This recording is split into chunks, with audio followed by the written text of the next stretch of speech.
40 tahun setan sudah melengkapi dia punya rencana dan buyar semua ini. Karena tidak ada amar ma'ruf nahi munkar. Karena perbuatan maksiat dibuat secara demonstratif.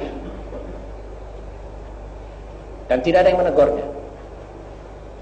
Waktu itu ada beberapa orang bangun membawa gunting. Akan menggunting rambutnya perempuan-perempuan yang keluar tidak pakai kudung. Di Surabaya. Tahun 38. Tapi sudah mulai bos banyak. Itu waktu mereka minta pada polisi. Polisi daripada Netherlands, India. Untuk menjaga dia punya keamanan.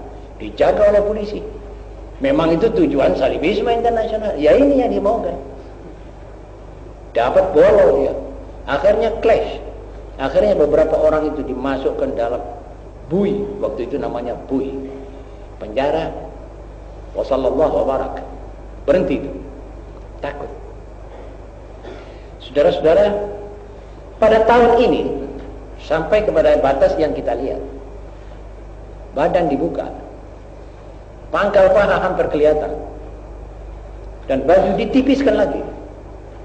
Kalau ini dibiarkan, tidak ada orang, 2-3 orang yang ngotot dalam satu masyarakat dan satu kampung, maka tahun 2000 atau tahun 1100 kurang sedikit 1420, Pak, insya Allah jalan perempuan itu pakai satu kutang kecil dan celana pendek.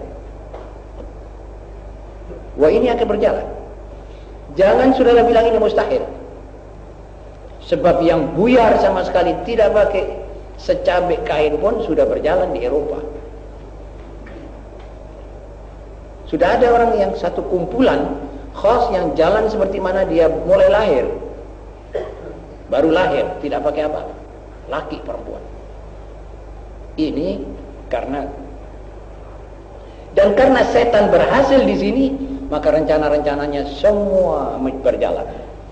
Pertama, rencana tidak ada ibu kerasan di rumah tangga.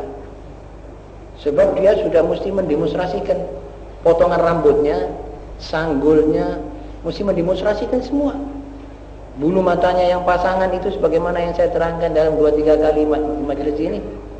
Mau mendemonstrasikan apa paesannya dan pacaannya ini. Tidak kerasan di rumah. Rumah free, tidak ada didikan, tidak ada kerjaan, tidak ada ratib, tidak ada hizib, tidak ada Quran dibaca, dan tidak ada jamaah. Peteng itu rumah. Dia masuk rumah, juga suaminya, hanya untuk tidur saja. Hanya untuk tidur. Dan habis itu, besok pagi masing-masing menata jalan ke arah-arah semua. Karena ini, setan berhasil. Pendidikan merosot. Bagaimana kita didik pemudanya kalau pemudinya begitu? Tidak bisa dididik. Dan bagaimana kita bisa cegah pemudi dalam batas seperti sekarang ini?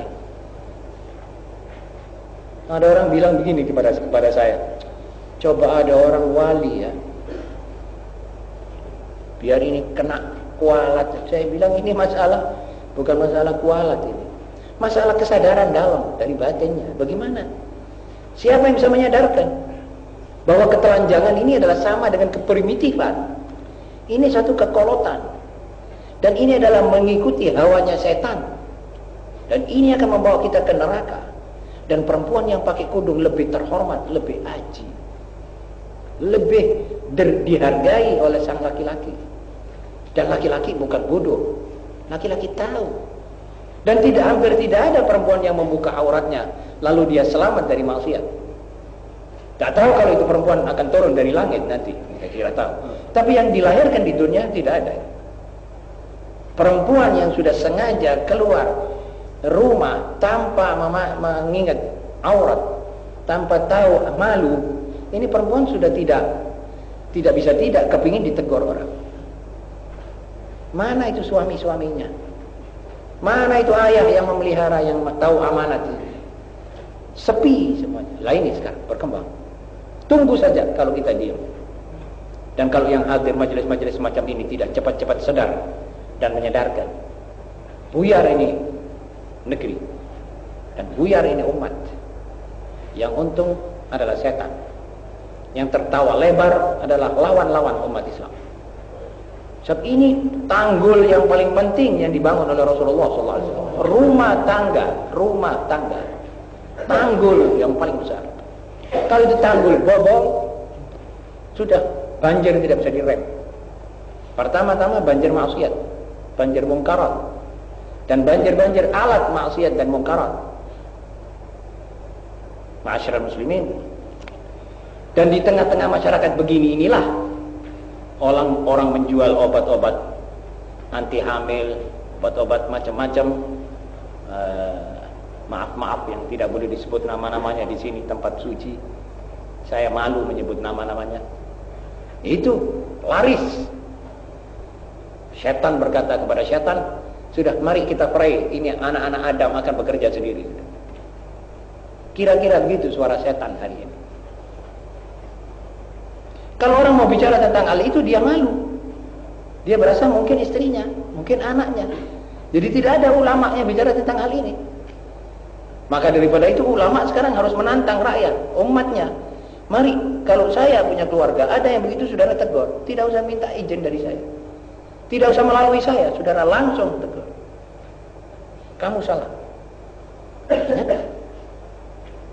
Karena itulah kita ulama tidak berani bicara tentang hal ini. Ya istrinya, ya apa-apanya masih di dalam keadaan begitu. Ma'asyiral muslimin, ini penting. Dan lebih penting lagi, yang mungkar di setel sama setan merupakan ibadah. Pernah tumon sampai? Saudara pernah tumon? Maksiat dirubah menjadi ibadah. Kalau tidak pintarnya setan.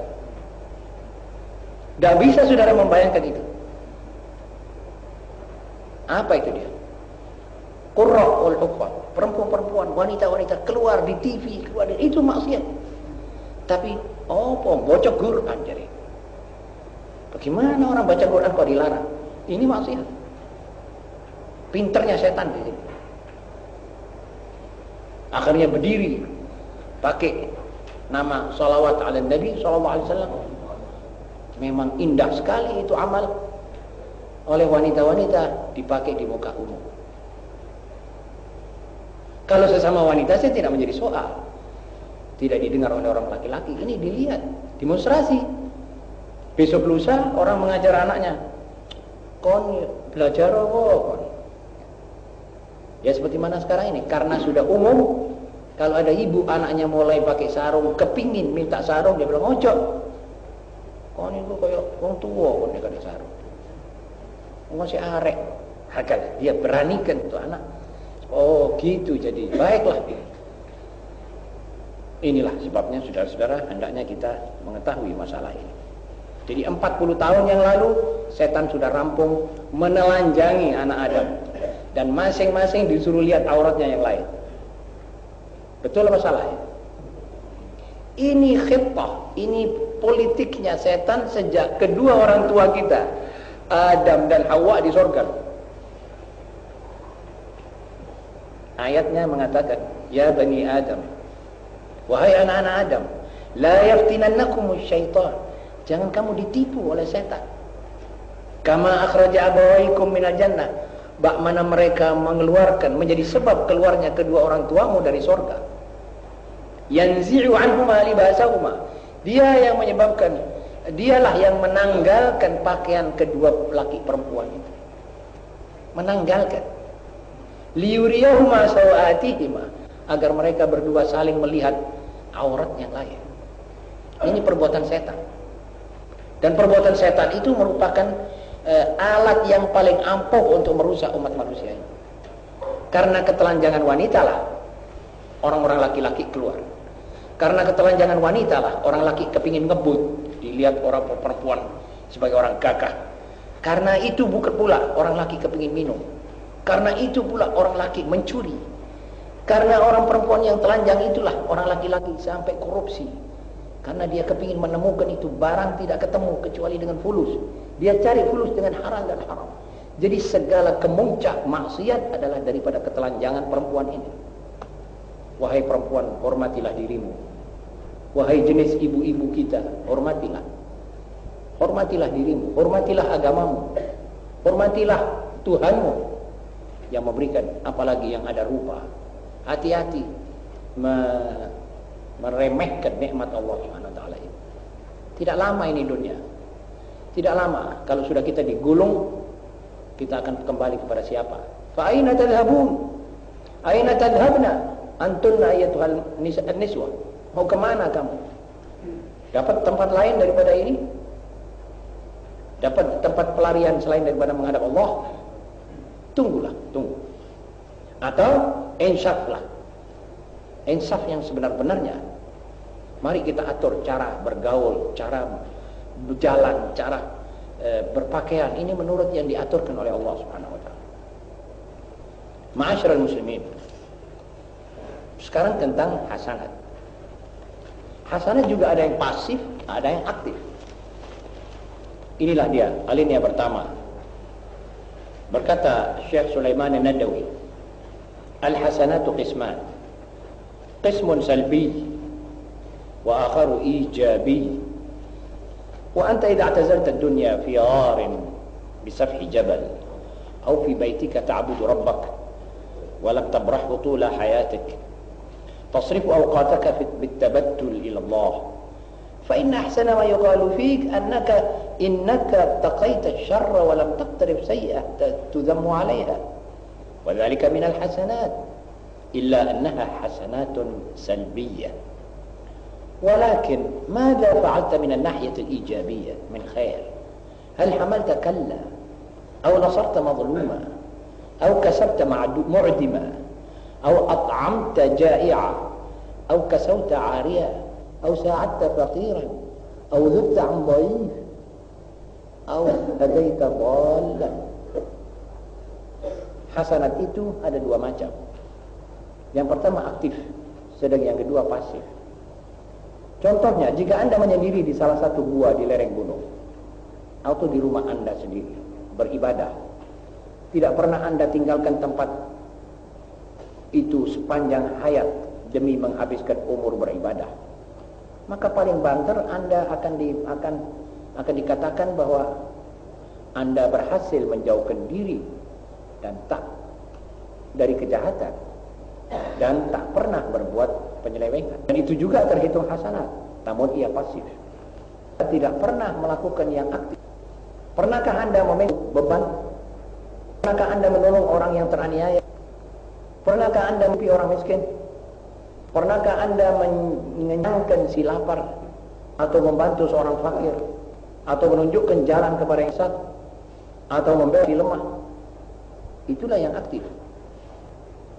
Jadi saya beribadah, misalnya saya sholat satu hari 500 rakaat. Itu fa insya Allah kalau niatnya baik, akan diganjar oleh Allah sebaik-baik.